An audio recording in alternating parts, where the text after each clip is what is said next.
आप्रवासी कामदारको सुरक्षा र अधिकारका लागि समन्वय गर्ने प्रतिबद्धतासहित एसियाली मुलुकहरूद्वारा 27 बुँदे घोषणापत्र जारी। कामदारको हैसियत बलियो बनाएर मात्रै गन्तव्य मुलुक पठाउन नेपालको आग्रह।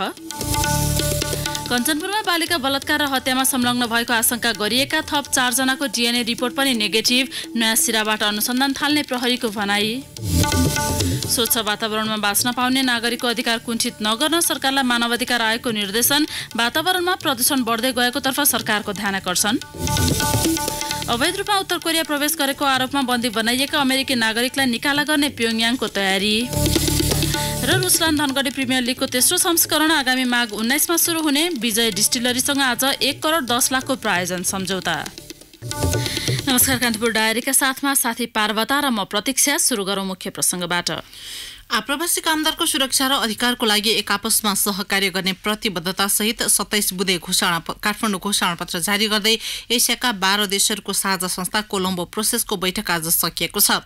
काठमाडौँमा सम्पन्न 5औं सचिव स्तरीय र 6औं मन्त्री स्तरीय परामर्श बैठकले कामदारको स्वास्थ्य सुरक्षा, अभिमुखीकरण तालिम, स्वास्थ्य भर्ना प्रक्रिया, अलपत्र कामदारको समन्वय गरी उद्धार, विप्रेषण पठाउँदा लाग्ने लागतमा कमी ल्याउने लगायत विषयमा सहकार्य गर्ने निर्णय गरेको हो। यसैले आजै भएको मन्त्री स्तरीय परामर्श बैठक उद्घाटन सत्रमा कामदारको अधिकारको पक्षमा सहकार्य गरेर अघि बढ्न वैदेशिक रोजगारीका क्षेत्रमा काम गर्दै आएका एसियाली मुलुकलाई नेपालले आग्रह गरेको थियो। नेपालले कामदारको भर्ना प्रक्रियामा लाग्ने खर्च, स्वास्थ्य सुरक्षा गन्तव्य देशबाटै बेहोर्नुपर्ने विषयमा स्रोत देशहरू एकमत हुनुपर्नेमा जोड दिएको छ। बैठकको उद्घाटन गर्दै उपप्रधान तथा रक्षा मन्त्री ईश्वर पोखरेलले कामदारमाथि हुने भार हटाउनु अनिवार्य भएको बताउनुभयो। कोलम्बो प्रोसेस बैठकको अध्यक्ष रहेका श्रम मन्त्री गोकर्ण विष्टले गन्तव्य देशहरूले कामदारको न्यूनतम तलब तोक्नको लागि बाध्यकारी बनाउन स्रोत देशहरू एक हुनुपर्नेमा जोड दिनुभयो। रोजगारदाताले कामदारको सबै शुल्क बेहोर्नुपर्ने, बिमाको सुनिश्चितता, न्यूनतम ज्याला निर्धारण, करारपत्र परिवर्तन नहुने अवस्थाको लगायतमा व्यवस्था लागू गर्न स्रोत देशहरू एक ठाउँमा उभिनुपर्ने विष्टको भनाइ छ। बैठकमा नेपालसहित भारत, चीन, Afghanistan, Bangladesh, Cambodia, Indonesia, Pakistan, Philippines, Sri Lanka, Thailand र भियतनाम सहभागी थिए। कञ्चनपुरमा 3.5 महिना अघि भएको बालिका बलात्कारपछि हत्या घटनाको अनुसन्धानका क्रममा प्रहरीले डिएनए परीक्षणका लागि पठाएको थप 4 नमुनाको रिपोर्ट नेगेटिभ आएको छ। तिहार अघि 4 जनाको नमुना पठाइएकोमा सबैको नेगेटिभ आएको जिल्ला प्रहरी कार्यालय कञ्चनपुरका डीएसपी कृष्णराज ओझाले जानकारी दिनुभयो। बालिकाको भेजिनल स्वाबमा भेटिएको डिएनएसँग कसैको पनि डिएनए मेल नखाएपछि अनुसन्धान अब नयाँ सिराबाट सुरु गर्ने उहाँले बताउनुभयो। डीएसपी ओझाका अनुसार डिएनए रिपोर्ट हिजै जिल्ला पुगे पनि आज मात्रै खोलिएको हो। प्रहरीले नमुना संकलन गरिएका व्यक्तिहरूको नाम भने खुलाएको छैन। यसअघि पनि 5 जनाको डिएनए परीक्षण भइसकेको छ। पहिलो चरणमा भीमदत्त नगरपालिका 19 का दिलीप विष्ट र वडा नम्बर 18 का चक्रदेव बडुको डिएनए परीक्षण गरिएको थियो। दोस्रो चरणमा तत्कालीन एसपी डिलीराज विष्ट, उनका छोरा किरण र महेन्द्रनगरकै स्थानीय आयुष विष्टको डिएनए परीक्षण गरिएको हो। प्रहरीले शंकास्पद थप केही व्यक्तिको डिएनए परीक्षणका लागि नमुना लिने तयारी गरे पनि त्यसको आधिकारिक पुष्टि हुन सकेको छैन। तर न्यारो डाउन विधिबाट भइरहेको अनुसन्धानका क्रममा शंकास्पद व्यक्तिहरूलाई निगरानीसँगै आवश्यक परे डिएनए परीक्षण गर्न सकिने जिल्ला प्रहरी कार्यालयका एसपी कुबेर कडायतले बताउनुभयो। बालिकाको बलात्कारपछि हत्या भएको करिब 4 महिना पुग्न लाग्दा पनि दोषीको अझै पहिचान हुन नसक्दा प्रहरी प्रशासनको सर्वत्र आलोचना भइरहेको छ। कञ्चनपुर भीमदत्त नगरपालिकाकी 13 वर्षीय बालिकाको गत साउन 11 गते बलात्कारपछि हत्या गरिएको अवस्थामा शव फेला परेको थियो। राष्ट्रिय मानवाधिकार आयोगले स्वच्छ वातावरणमा बाँच्न पाउने नागरिकको अधिकार कुण्ठित नगर्न सरकारलाई निर्देशन दिएको छ। काठमाडौँ उपत्यकामा विकास निर्माण लगायतका कामबाट वातावरण प्रदूषण भएको भन्दै त्यसतर्फ ध्यान दिन आयोगले सरकारको ध्यानाकर्षण गराएको हो। आयोगले आज विज्ञप्ति जारी गर्दै सर्वोच्च अदालतबाट यसअघि भएका आदेशको समेत पालना नहुँदा वातावरण प्रदूषणमा वृद्धि भएको र वातावरणीय अधिकारको संरक्षण समेत नभएको जनाएको छ।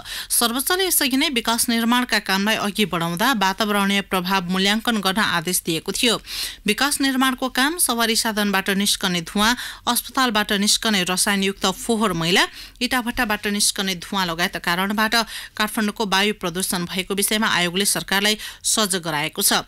स्वच्छ वातावरणको हक उपयोग गर्न नपाएको भन्दै आयोगमा उजुरी परेपछि आयोगले सूक्ष्म अध्ययन गरेर सरकारलाई बेलैमा सचेत रहन निर्देशन दिएको हो। आयोगले पठाएको 6 पृष्ठ लामो सिफारिस पत्रमा विकास निर्माणको काम, सवारी संसाधन व्यवस्थापन, वातावरणीय प्रभाव मूल्याङ्कन, फोहोर मैला सङ्कलन र व्यवस्थापन, इटाभट्टा उद्योग व्यवस्थापन जस्ता विषयमा ध्यान दिन सरकारलाई निर्देशन दिएको छ। पछिल्लो समय व्यावसायिक तथा प्राविधिक शिक्षामा आकर्षण बढ्दो छ। आकर्षण अनुसार व्यावसायिक तथा यसतर्फको शिक्षा विस्तार भए पनि वैज्ञानिक भने हुन सकेको छैन। समय सापेक्ष रोजगार सृजना गर्नका लागि पनि प्राविधिक तथा व्यावसायिक शिक्षाको आवश्यकता पर्ने विज्ञहरू बताउँछन्। यद्यपि ग्रामीण तथा विकट क्षेत्रमा भने यो शिक्षाको पहुँच अझै पुग्न सकेको छैन। साधारण शिक्षा व्यावहारिक रूपमा अब्बल नहुँदा पछिल्लो समय प्राविधिक तथा व्यावसायिक शिक्षातर्फ धेरैको ध्यान जान थालेको छ। नेपालमा हरेक क्षेत्रमा विकासको सम्भावना उत्तिकै देखिन्छ। पहाडी तथा हिमाली क्षेत्रमा जडीबुटीको प्रशस्त सम्भावना रहेको विभिन्न अनुसन्धानले देखाएका छन्। तर त्यस क्षेत्रका स्थानीयमा जडीबुटी सम्बन्धी व्यावसायिक शिक्षाको पहुँच पुर्याउन सकेमा त्यसैबाट स्थानीयले आय आर्जनको स्रोत बनाउन सक्ने सम्भावना प्रशस्तै छन्। प्राविधिक शिक्षाविद दिनेश चन्द्र देवकोटा स्थानको पहिचान गरी आवश्यकता अनुसार राज्यले प्राविधिक तथा व्यावसायिक शिक्षाको विकास गर्नुपर्ने बताउनुहुन्छ। नेपालको प्राविधिक शिक्षा जसरी गरिब र विपन्नको पहुँचमा पुर्याउनु पर्ने थियो हामीले पुर्याउन सकेनौं। के भइरहेछ भने उत्पादन भएको आइए बीए पास गरेको भाइ बहिनीहरूले काम नपाउने, आइए बीए पढाउने गरी हामी चाहिँ चाहे त्यो प्राइभेट सेक्टरबाट बनोस् चाहे राज्यको पैसाले लिएर गयोस् उहाँहरूले जब नपाउने खालकोमा पढाइमा हामीले केन्द्रित भयौं। टिबिटी सेक्टर टेक्निकल एजुकेसन र भोकेसनल ट्रेनिङलाई जसरी प्राथमिकतामा राखेर जानुपर्ने थियो न त्यसले चाहिँ पोलिसीले नीतिको तहमा पनि यसलाई हामीले क्लियर गरेर ल्याउन सक्यौं। उत्पादनमुखी साधनमाथिको परनिर्भरताका कारण देश गरिबीको दुष्चक्रमा फसिरहेको विभिन्न अध्ययनले देखाएको छ। आधुनिक कृषि प्रणालीको ज्ञान नहुनु, परम्परागत कृषि प्रणालीमा परिश्रम अनुसारको प्रतिफल प्राप्त नहुनु लगायतका कारणले नेपाली समाज उपभोक्तामुखी हुँदै गएको छ। मुलुकको अर्थतन्त्र बलियो बनाउन पनि प्राविधिक तथा व्यावसायिक शिक्षा पहुँचमुखी बनाउनु पर्ने अर्का प्राविधिक शिक्षाविद हरि प्रधानको बुझाइ छ। हामी कहाँ गैर कृषि क्षेत्रमा धेरै जोड दिइन्छ, तर कृषि क्षेत्र यो वन सम्बन्धी अनि ती क्षेत्रमा पनि तालिम दिएर कृषकहरूलाई अथवा युवाहरूलाई आधुनिक कृषिमा तान्न सकियो भने उनीहरू रोजगार दिन सकिन्छ। तर त्यसको लागि चाहिँ अहिलेको जुन खालको चाहिँ तालिम दिने प्रक्रिया त्यसमा परिवर्तन हुनुपर्छ। काम गर्ने क्षेत्रमा नै गएर केही अंश चाहिँ उनीहरूले चाहिँ काम गर्ने ठाउँमा नै गएर चाहिँ सिक्नुपर्ने हुन्छ। प्राविधिक शिक्षा प्रदान गर्ने उद्देश्यले खुलिएका कतिपय संस्थाहरू पनि शहरमुखी बनेका छन्। गाउँका दूर दराजकाले पाउने भनेको साधारण शिक्षा नै हो। यसर्थ सबैका लागि शिक्षाको नारा कार्यान्वयन गरेर समुन्नत समाजका लागि प्राविधिक शिक्षामा सरकारले पनि विशेष ध्यान दिनु जरुरी छ। रेडियो कान्तिपुरका लागि रमेश दुलाल।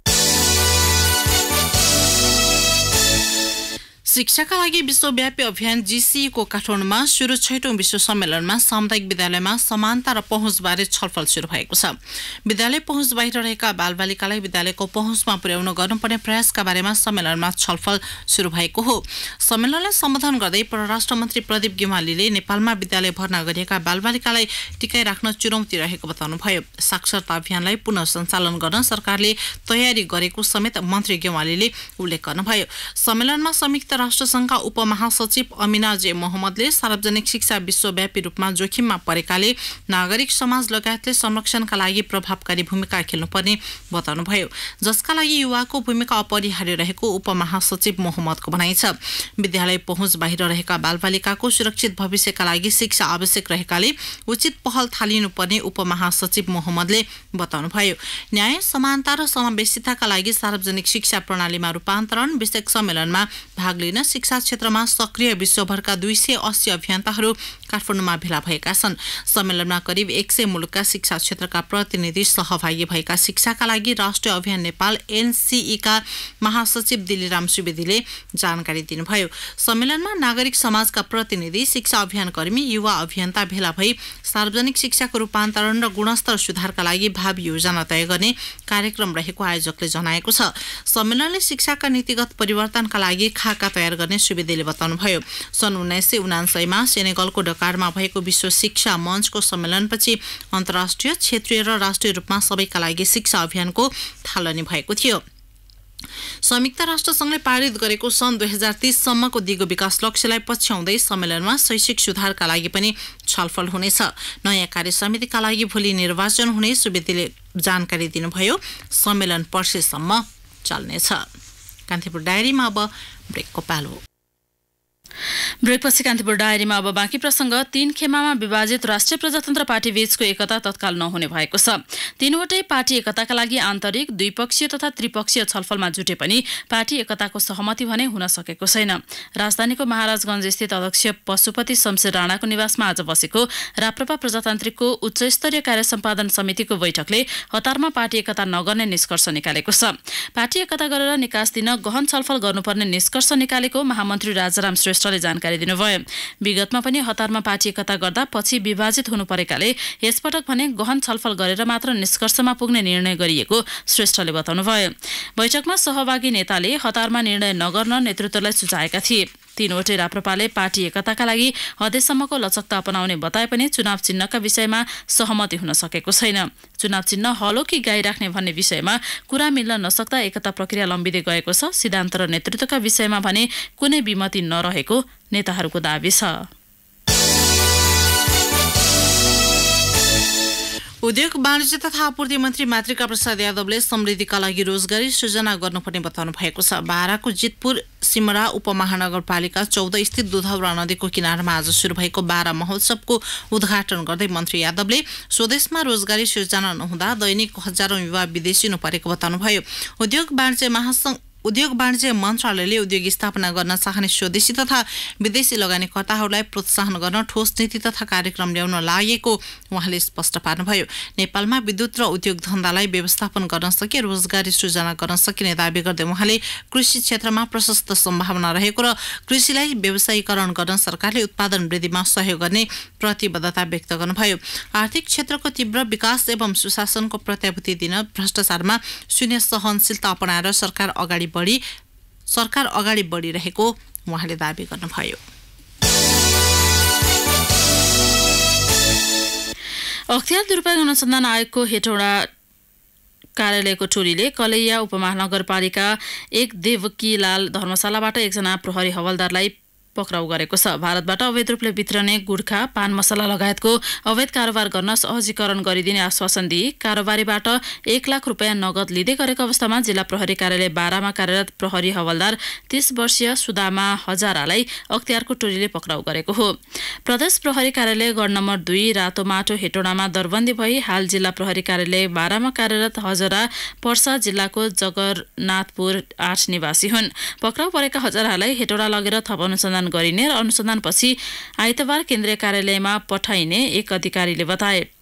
कारोबारीलाई धाकधम्की देखाई पैसा मागेको उजुरीका आधारमा उनलाई रंगेहात पक्राउ गरिएको अख्तियारले जनाएको छ।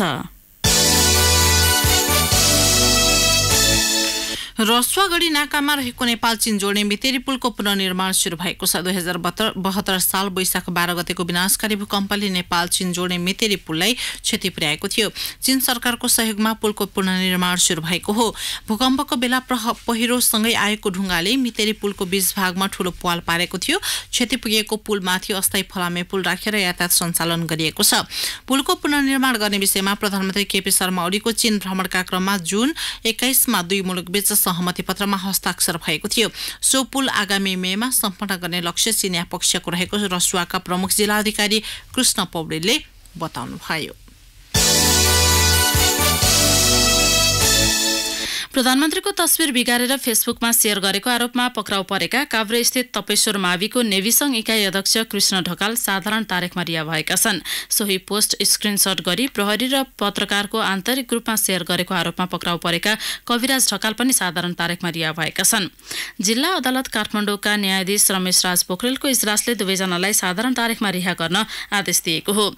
कुकुर तिहारको दिन पक्राउ परेका विद्यार्थी नेता ढकाल र भाइटिकाको दिन पक्राउ परेका पत्रकार ढकाललाई महानगरीय अपराध अनुसन्धान परिसरले विद्युतीय कारोबार अन्तर्गत मुद्दा चलाएर महानगरीय परिसर टेकुको हिरासतमा राखेको थियो। रोटा भाइरस विरुद्धको खोप निर्धारण समयमा सञ्चालन नहुने भएको छ। स्वास्थ्य सेवा विभाग परिवार कल्याण महाशाखा अन्तर्गत खोप शाखा प्रमुख डाक्टर झलक शर्मा गौतमका अनुसार खोप प्रदायक कम्पनीले खोप नपठाउने भएकाले समयमै सञ्चालन नहुने भएको हो। डिसेम्बर अर्थात् मङ्सिर पुसबाट खोप सुरु गर्ने तयारी गरे पनि खोप सप्लाई गर्ने जिम्मा लिएको बेल्जियम कम्पनी ग्लाक्सको स्मिथ क्लाइन फार्मास्युटिकल्सले अन्तिम समयमा नपठाउने भएपछि खोप सञ्चालनमा ढिलाइ हुने भएको हो। अर्को कम्पनीसँग खोपका लागि तयारी गर्नुपर्ने हुँदा कार्यक्रम सञ्चालनमा केही समय ढिलाइ हुने उहाँको भनाइ छ। बालबालिकाको मृत्युको मुख्य कारक मानिने झाडा पखाला र झाडा पखाला गराउने मुख्य तत्त्व रोटा भाइरस विरुद्धको खोप रोटा रिक्स राष्ट्रिय खोप कार्यक्रममा सरकारले समावेश गर्ने तयारी गरेको थियो।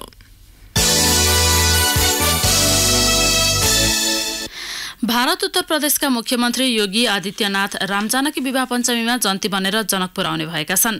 प्रदेश 2 का आन्तरिक मामिला तथा कानून मन्त्री ज्ञानेन्द्र कुमार यादवले विवाह पञ्चमी महोत्सवमा जन्ती बनेर मुख्यमन्त्री योगी आउने टुङ्गो लागेको जानकारी दिनुभयो।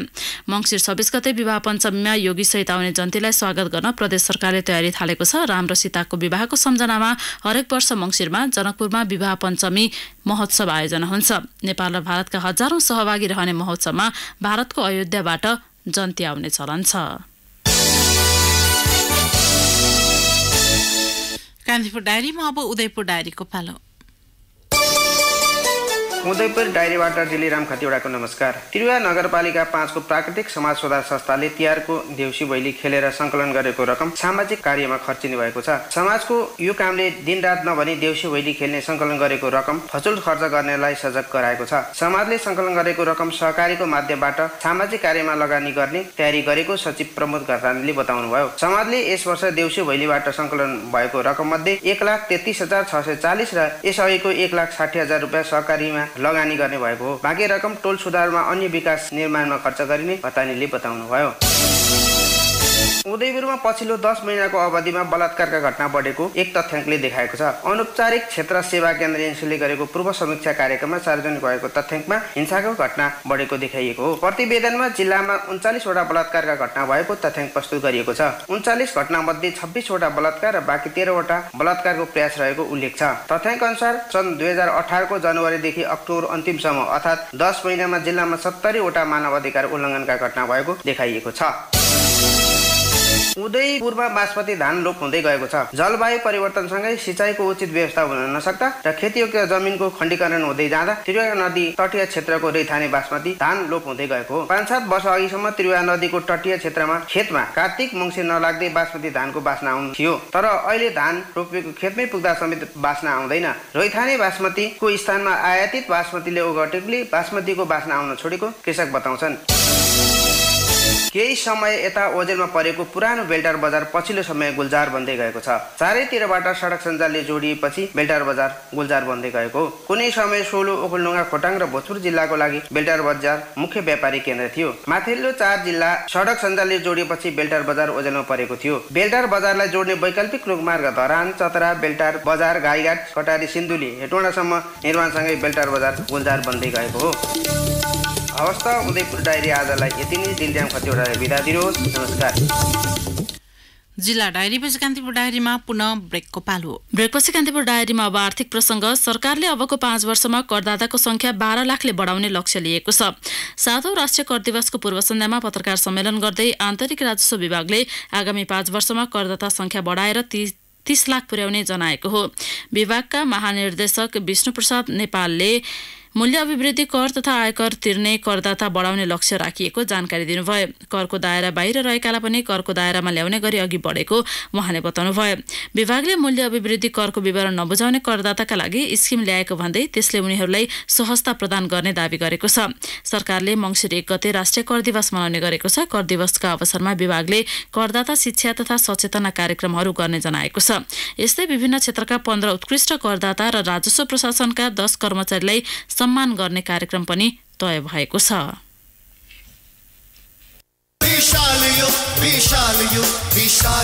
Super strong life long Nepal गुणस्तर चिन्ह प्राप्त विशाल सिमेन्ट अल क्लाइमेट सिमेन्ट। ऊर्जा मन्त्री वर्षमान पुनले माथिल्लो अरुणलाई सरकारले प्राथमिकतामा राखेर काम अघि बढाएको बताउनु भएको छ। माथिल्लो अरुण जलविद्युत आयोजनाको अवलोकन गर्न आज सङ्खुवासमा पुगेका ऊर्जा मन्त्री पुनले अरुण नदीबाट मात्रै 4000 बढी मेगावाट विद्युत उत्पादन गर्न सकिने बताउनुभयो। अहिले 900 मेगावाटको अरुण तेस्रो जलविद्युत आयोजना निर्माणाधीन छ। यो सँगै अब 700 मेगावाट क्षमताको माथिल्लो अरुणको पनि निर्माण प्रक्रिया अघि बढेको उहाँले जानकारी दिनुभयो। माथिल्लो अरुणको 24 किलोमिटर पहुँच मार्ग निर्माणका लागि कम्पनी छनौट गर्न पूर्व योग्यताको सूचना आह्वान गरिसकेको भन्दै ऊर्जा मन्त्री पुनले सङ्खुवासबा देशकै विद्युत उत्पादनको केन्द्र हुने दाबी गर्नुभयो। मन्त्री पुनसँग अर्थमन्त्री युवराज खतिवडा, अमेरिकाका लागि नेपाली राजदूत डाक्टर अर्जुन कार्की, विश्व बैंकका उपप्रमुख सहितको टोलीले माथिल्लो अरुण र केमाथाङका अरुणको अवलोकन गरेका थिए। सो अवसरमा स्थानीयले माथिल्लो अरुणमा लगानी गर्न पाउनुपर्ने माग गरेका छन्। अब अन्तर्राष्ट्रिय प्रसङ्ग। चीनबाट अवैध रूपमा आफ्नो मुलुक प्रवेश गरेको भन्दै बन्दी बनाइएका एक अमेरिकी नागरिकलाई देश निकाला गर्ने तयारी उत्तर कोरियाले गरेको छ। गत अक्टोबरमा उत्तर कोरिया प्रवेश गरेका ब्रुस बायरोन लरेन्स नामका व्यक्ति अमेरिकी गुप्तचर विभागको निर्देशनमा उत्तर कोरिया पुगेको त्यहाँको समाचार संस्था केसीएनएले जनाएको छ। सोधपुछका क्रममा ती व्यक्तिले आफू अमेरिकी गुप्तचर भएको बताएको उत्तर कोरियाली अधिकारीहरूलाई बताएपछि देश निकाला गर्ने तयारी गरिएको प्योङयाङको भनाइ छ। अमेरिकाले भने सोबारे प्रतिक्रिया दिएको छैन। गत वर्ष समेत सोही नामका एक व्यक्ति उत्तर कोरिया र दक्षिण कोरियाको सीमामा भेटिएको भन्दै दक्षिण कोरियाले देश निकाला गरेको थियो। उत्तर कोरियाले यसअघि गत मे महिनामा समेत विभिन्न आरोप लगाउँदै 3 जना अमेरिकी नागरिकलाई बन्दी बनाएको थियो। इटलीको एक अदालतले महिलामाथि एसिड आक्रमण गर्ने एक व्यक्तिलाई 15 वर्षको जेल सजाय सुनाएको छ। मिस इटलीका लागि अन्तिम प्रतिस्पर्धाका लागि तयार भइरहेकी आफ्नै पूर्व प्रेमिकामाथि एसिड प्रहार गर्ने एड्सन टावारेसलाई इटलीको बोलोग्ना स्थित पुनरावेदन अदालतले 15 वर्षको जेल सजाय सुनाएको हो। मोडल तथा गायिका प्रेमिका जेसिका नोटारोजले आफूसँग सम्बन्ध विच्छेद गरेको न्युमा टावारेसले उनीमाथि हाइड्रोक्लोरिक एसिड प्रहार गरेका थिए। अब खेल प्रसङ्ग। रुसलान धनगढी प्रिमियर लिग क्रिकेटको तेस्रो संस्करण आगामी माघ तेस्रो साता हुने भएको छ। धनगढी क्रिकेट एकाडेमीको आयोजनामा हुने प्रतियोगिता माघ 19 देखि फागुन 4 गतेसम्म चल्नेछ। राजधानीमा आज पत्रकार सम्मेलन गर्दै एकाडेमीले तेस्रो संस्करणको प्रतियोगिता धनगढीमा प्रस्तावित फाप्ला अन्तर्राष्ट्रिय क्रिकेट रङ्गशालामा गर्ने जानकारी दिएको हो। यसअघि प्रतियोगिता हुँदै आएको संघीय इकाइ प्रहरी कार्यालयको मैदानलाई वैकल्पिक मैदानका रूपमा तयार गरिनेछ। एकाडेमीले आज मुख्य प्रायोजक विजय डिस्टिलरीसँग प्रायोजन सम्झौता गरेको छ। प्रतियोगिताका लागि विजय डिस्टिलरीले 1 करोड 10 लाख रुपियाँ उपलब्ध गराउनेछ। सम्झौता पत्रमा एकाडेमीका अध्यक्ष सुभाष साई र डिस्टिलरीका वित्त प्रमुख सतीश कणले हस्ताक्षर गरे। प्रतियोगितामा 6 फ्रेन्चाइज टिमले प्रतिस्पर्धा गर्ने एकाडेमीका अध्यक्ष शाहीले जानकारी दिनुभयो। टी20 को आधारमा हुने लिगमा शीर्ष 4 टोली प्लेअफमा पुग्नेछन्। लिगमा कुल 19 खेल हुनेछन्। प्रत्येक टोलीमा 15 खेलाडी रहनेछन्। हरेक टिमले 2 विदेशी र ट्यालेन्ट हन्टबाट आएका सुदूरपश्चिमका 1 खेलाडीलाई अनिवार्य समावेश गर्नुपर्ने प्रावधान छ। प्रतियोगिताका लागि आईसीसीलाई पत्राचार गरिसकेको आयोजकले जनाएको छ। पल्सर शहीद स्मारक डिभिजन लिग फुटबलका दोस्रो चरणका खेलहरू भोलि सुरु हुँदैछन्। पहिलो चरणका खेल सम्पन्न गरेको अखिल नेपाल फुटबल संघ एन्फाले भोलिबाट दोस्रो चरणका खेल सुरु गर्दैछ। आज आयोजित पत्रकार सम्मेलनमा पहिलो चरणको खेलभन्दा दोस्रो चरणका लागि आफूहरूको तयारी राम्रो रहेकाले प्रतिस्पर्धात्मक खेल हुने प्रशिक्षकहरूले बताए।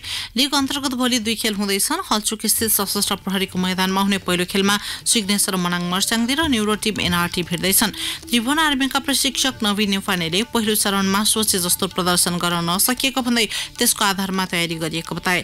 च्यासल विरुद्धको खेलमा अट्याकिङ शैलीमा खेल्दै अङ्क बटुल्ने दाउमा आर्मी छ। त्रिभुवन आर्मी र च्यासल युथ क्लब बीचको खेल सोही मैदानमा दिउँसो 2:30 बजे हुनेछ। लिगका पहिलो चरणका खेल सातो बाटोमा मात्र गरेको एन्फाले दोस्रो चरणका खेलहरू हलचुक र सातो बाटोमा गर्ने जनाएको छ।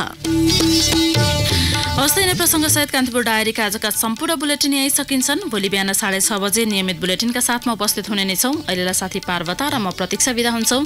नमस्कार, शुभरात्रि।